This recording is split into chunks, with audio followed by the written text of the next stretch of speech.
New life. Fresh breeze. That's really what Easter is all about, isn't it? When we get to the end of ourselves, when we have surrendered on Good Friday, let everything consummate. That we can rest and we can come back to something that we never expected, something that seemed absolutely impossible. New life. Fresh breeze. And so this morning on Easter Sunday, what do we want to ask ourselves? Except, what is the meaning of resurrection? It should be simple, right? For those of us who are raised in the Christian tradition, it's something that's been pounded into us our entire lives. The resurrection is the physical, bodily resurrection of Jesus after 3 days in the tomb.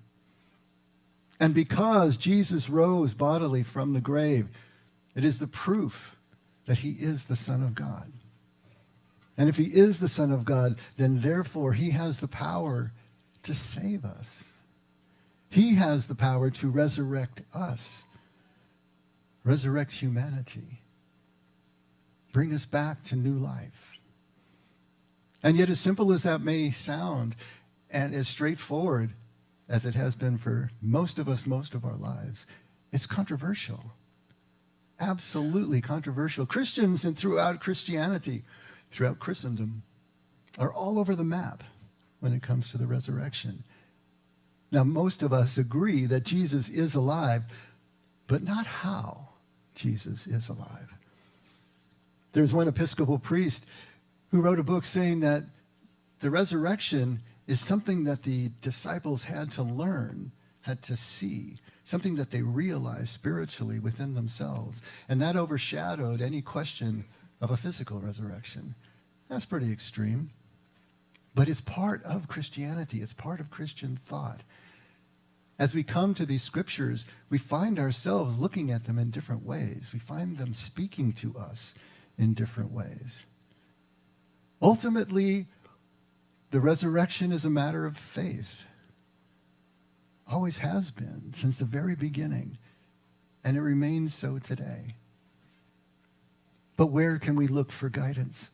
Where can we look to find out what we are convinced of? And fortunately, the Gospels tell us where to look. The Gospels show us where we can look for what's important. Now, we like to focus on the supernatural miracle. Obviously, that's where all the juice goes. That's what we think about so much. And all the fights and all the debates center around the mechanics of that actual resurrection, that moment. But then again, it can never be proven historically. It can never be proven empirically.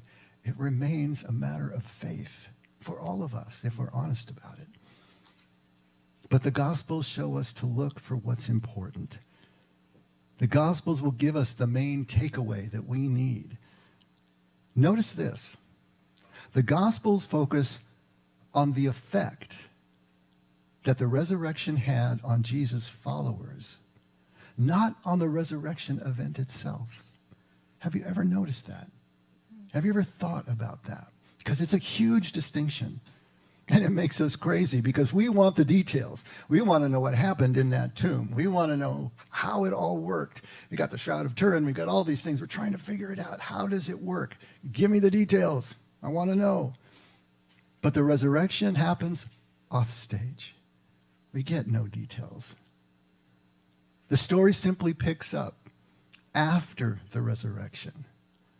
And it follows Jesus' friends as they try to understand what has happened to them. The tiny, unspectacular moments and reactions that they have. That's where the Gospels focus.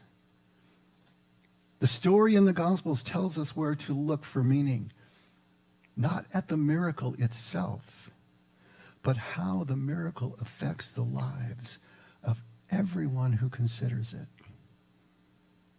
And so the main question that we should be asking ourselves isn't whether we believe the miracle. It's what difference it makes that we believe. That is always the central question. What difference does it make that we say we believe? And what can Jesus' friends' reactions teach us about ourselves as we are moving through our faith walk just as they did through theirs? It's always been fascinating to me that no one recognizes the risen Jesus the first time they see him. Is that another thing that you have thought about? Another detail? And is a detail like that important?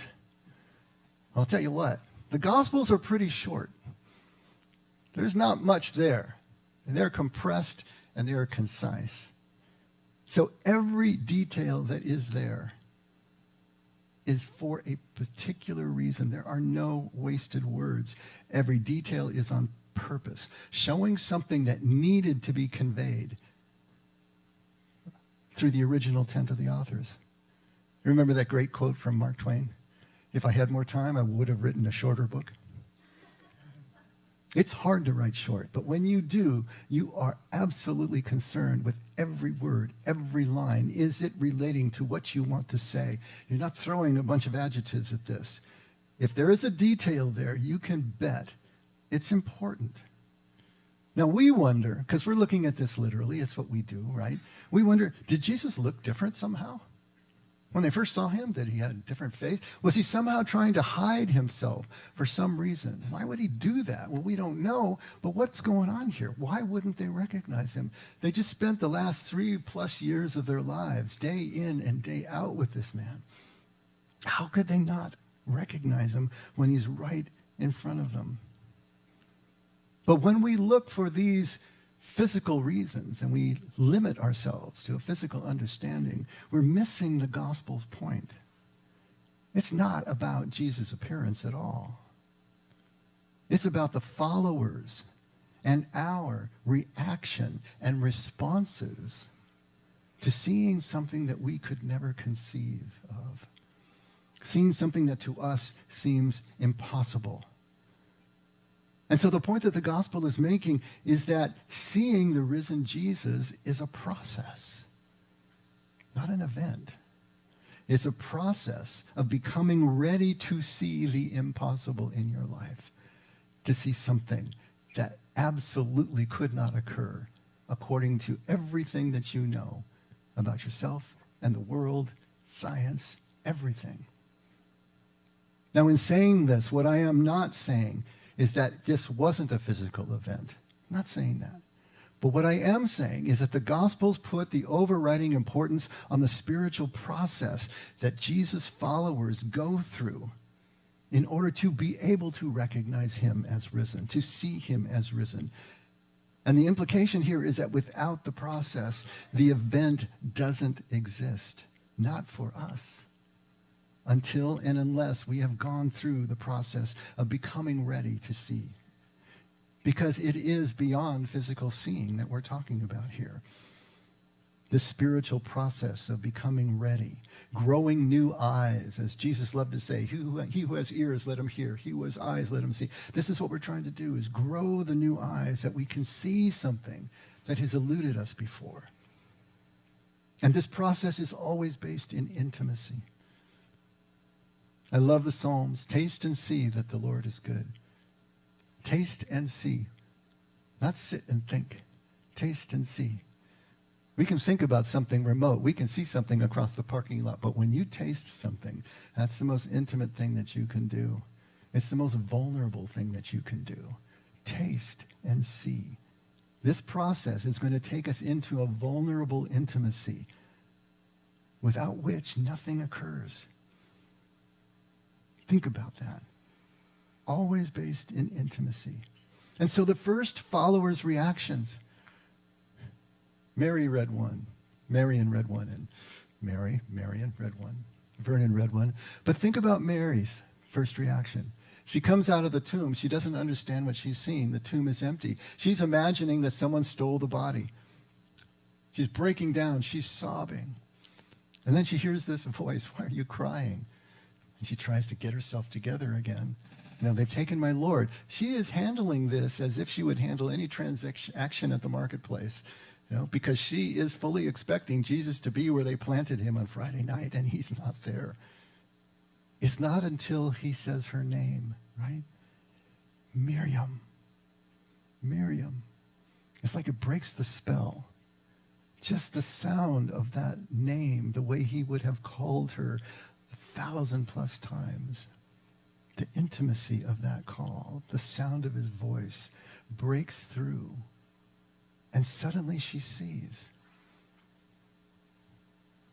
Now, I believe that just like the 40 days that we talk about of Lent was not a literal 40 days, it's a much longer period of time. It probably took Miriam longer to get to this point. But it would have been that kind of intimacy, that kind of connection that brought her through. Clopas and his friend, who are walking to Emmaus, which is just a few miles from Bethany, they're joined by a third traveler, and he's talking to them about what happened and what's going on, and they're amazed that he doesn't know the events of the last few days. But they get into this whole theological conversation, and by the time that they get to Emmaus, and it's getting late, and it's time to go in for dinner, they beg him to stay because they're having such a good conversation.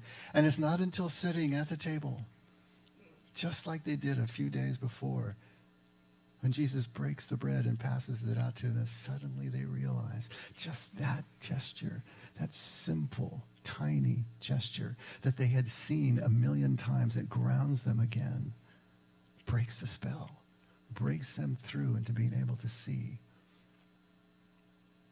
Weeks later, when they go back to the Galilee, and Peter says, I'm going fishing. Well, that's a bigger statement than just saying I'm going fishing. What he's basically saying is I'm going to go back to my old way of life. I mean, what can I do here? We got to eat. You know, this thing is over. We got to start something new. And so he's going back to his trade. He's going back to being a fisherman. And they go out and they're catching nothing all night long, of course. And here's this voice from the shore. Try putting your nets on the other side of the boat. There's got to be something that just unwires your brain at a moment like that, why you would do something, but they do, and they catch the fish. And then they recognize who they think this is, and by the time they get back to the beach, what is he doing? He's sitting on his heels in the sand, tending a fire, cooking fish for breakfast. It's not a big, spectacular event. The clouds didn't part. The angels didn't sing. He's sitting on the beach, cooking breakfast, as he had done so many times before. In each encounter and any of the others, it's the smallest, most intimate gesture that breaks the spell, that allows us to move past what we think we know, what we think is possible, what we think limits our experience, into something completely and radically different. It's like those identity security questions that you get that are so stupid, you know? What was your first pet's name? What was your third grade teacher's name? You know, what was this? They're getting really creative with them. I saw a few I'd never seen before lately. But they're asking you questions that only you would know, and they're tiny things. They're not the big things. They can Google the big things of your life, right? Never done that? Your whole life's out there. But these tiny little things, no. Only you know that. And it's those tiny little things that we know about each other. This is what Jesus is trying to show us. This is what the Gospels are trying to show us. We only really know someone after experiencing the intimate details with them. And the Gospels are showing Jesus' friends' process of re-experiencing intimacy with him in a very different way, proving his identity to themselves, becoming convinced, yes, he does live, he is alive. And it's going to be the same with us. The meaning of resurrection is not out there somewhere. It's not an event that we can point to somewhere. It's not in history. It's not in theological doctrine that we're going to find this meaning. It's within us. It's among us. It's in our midst. It's going to be always in the most intimate details of our lives and our relationships. And it's through this process of letting intimate experience convince us beyond our intellect, beyond our minds, all the way to the point that we can begin to trust the impossible. Trust what we never thought could ever take place. Because without that trust, we don't change. We don't transform. We stay defended. We stay victimized. We stay in whatever mental state we are. But the trust allows us to break the spell, to move forward. And so the second question that we need to ask, if we are convinced that Jesus lives, and I'm convinced, where do you look for him? Where do we look for him now? He's not present the way he was to those first followers. How is he present to us? And again, the Gospels come to our rescue. The Gospels show us where to look. Luke 24, that wonderful line, why do you seek the living among the dead? Oh, ever had a line you wish you wrote? That's it. Why do you seek the living among the dead? It's the central clue to seeing the risen Jesus. I used to think that if I hadn't gotten the chance to walk with Jesus for 3 or 4 years the way the disciples did, that I would never miss him in his risen form. Yeah, I was that certain of myself. As if it was purely physical, as if it was a purely physical dynamic that I was dealing with, and if I had seen him, I would know him. Really. I spent a full decade years ago looking for Jesus. And I looked in all the places I thought he would be. I looked in church. I looked in religion. I looked in theology. I looked in the Bible, in my studies. I looked everywhere. I expected him to be. In my beliefs, in my ideas, in my thoughts. And guess what? He wasn't there. Because the moment that we settle on a belief or an idea about God, the moment that we think that we're certain, God is not there. Jesus is not there. Why? Because life and spirit are defined by motion. The ancient languages mean emotion at the same time they mean spirit. Living things move. No motion, no life. That's simple. A set belief, though, is static. It is motionless in your mind. It's dead. It's no longer among the living. Jesus is not there. Not in your thoughts that you think about Jesus, in any way that you do. Static beliefs can never let us see living, moving life. Can't do it. It's taking a snapshot of a hummingbird. By the time you're looking at the snapshot, the bird is long gone doing whatever birds do. But you're left holding this, thinking you're looking at the real thing. It's static. It's dead. It's motionless. Our static beliefs can never let us see the paradoxical God of infinite possibility. Because all we can see through our minds is what we can preconceive, what we expect to see. The Gospels are showing us where to look for the risen Jesus, right in the heart of everyday life. Because if we can't find him here now, if we can't find the miracle of new life here now, then we've missed the meaning of resurrection. We've missed the hour of our visitation. What do you think it felt like for Jesus' friends to experience resurrection? To really experience it, to break through. The gospel gives us clues. Never tells us things directly, right? But gives us clues. It must have felt like coming home. Intimate, familiar, and yet wildly changed at the same time. After all, Jesus could walk through walls. Now that's pretty different, right? And until the resurrection, for all those followers became intimate. For them, it didn't exist. They couldn't see it. They couldn't recognize him. Because a resurrection is not an idea. It's not a concept. It's not a doctrine. It's an intimate experience. When someone you love calls your name, doesn't everything in you respond from your toes on up? Doesn't it feel like home to hear that inflection, that tone of voice? Nothing is more spectacular than that, and yet nothing is more mundane at the same time. That's the paradox. When a simple gesture of just breaking and sharing food completely disarms us and draws us in, it also opens our eyes to trust. Jesus is always among the living, among each detail of our relationships. But as soon as we decide where he's supposed to be, he's not there. We will miss him. We will not recognize him. Here we are looking for Jesus in the clouds to come through us through parted clouds and rays of sunshine. And where is he? He's cooking breakfast in the sand. Who cooked your breakfast this morning? Did you recognize that person? Resurrection is the central tenet of the Christian faith. It's huge. It's transcendent. And it absolutely should be. It defines us. It defines us as followers. And nothing I'm saying here is meant in any way to diminish the immensity of the resurrection, even as a theological concept or as a doctrine, as a point of our faith.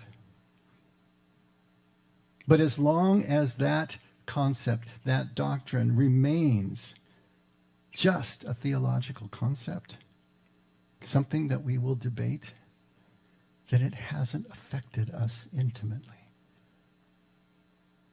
Jesus saw his Father in every intimate detail of his life. Look at the birds. Look at the flowers.